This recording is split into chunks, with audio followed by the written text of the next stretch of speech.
Want to talk about what's a nationwide teacher shortage. We've been asking all our local school districts where they stand. Rachel wants to know how or what is the plan for the school district to retain teacher and staff. Is there an update on the turnover rate in the school district? I'll simplify this for us, Superintendent. If you'll let us know, Superintendent House, how are you with the teacher shortage? Where do the numbers stand? Absolutely, Mia. Our recruiters and principals have done really a tremendous job navigating the national shortage of teachers on the heels of course, a pandemic to really get us ready to welcome students back to our many hallways across the school district. We anticipate opening school with less than 5% of our openings unfilled. So 95% of our teacher positions are filled, which means more than 10,000 teachers have already begun their school year at their schools, preparing, getting their classrooms together, and getting focused on what it's going to look like when students walk in those doors. When we developed our HISD strategic plan last year, we recognized that the staffing challenges that we faced were across the country, but we placed a specific emphasis on retaining and recruiting teachers. Some of the items that we prioritize in this subcategory is number one, raising teacher salaries. As you may have heard, we gave teachers about 11% raise this year, putting our teachers among some of the highest paid, quite frankly, in the state and in the region. We also have moved forward with inviting and incentivizing current teachers to make a 3-year commitment to HISD, with 3/4 of our teachers coming back this fall, making that commitment. We also offered a signing incentive bonus for teachers, up to $5,000 for veteran teachers, and $2,000 signing incentives continue through the end of August.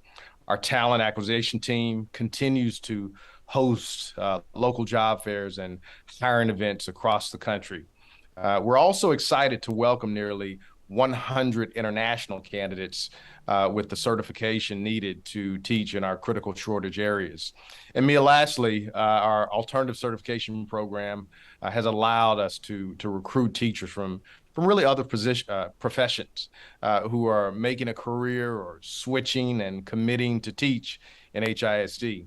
HISD pays for their certification program once they commit, and we're excited about those individuals coming in. Now, like any school district in years past, we have had some vacancies to start the school year, but we're continuing to hire, and we're taking a long-term approach to staffing our classes with excellent teachers, and our efforts will not stop with classes beginning this school year. We're going to have to continue this effort.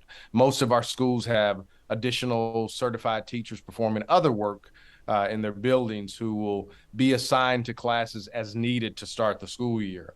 We'll also utilize long-term substitutes as fill-ins, and we've been working to connect dedicated substitutes to schools where we anticipate a potential vacancy. And as I think through this, Mia, one last thing that I'll mention is that we did put together a volunteer pool of individuals that work in our central office at Hattie May, of individuals that can be deployed from Hattie May to work in some of our schools as needed as well. Sounds like HISD is being very resourceful there when it comes to having enough staff for the classrooms. We do have a parent who asked, Rachel, she says children need teachers, not subs. She says her daughter has fallen behind. Another parent is concerned and asked, is my child going to suffer learning loss if there's not a certified teacher in the classroom? This parent, of course, concerned about a substitute's ability to provide a quality education. Can you speak to that for us, Superintendent House? Absolutely. Learning loss is definitely something that we've seen, of course, with the pandemic, and any and every parent that's out there, of course, wants to start the school year and ensure that their child has a certified teacher in the classroom. What I'll say specifically to learning loss, as I've spoken to substitutes, is we've learned a lot about our students in the last 2 years. We learned that they are extremely resilient and that they really can meet the challenge when provided the resources. The pandemic has resulted in a learning deficit that we're looking to address in a targeted manner with a specific focus in our strategic plan. Our goal is to have great schools, of course, in every neighborhood that allow our students to reach their full potential.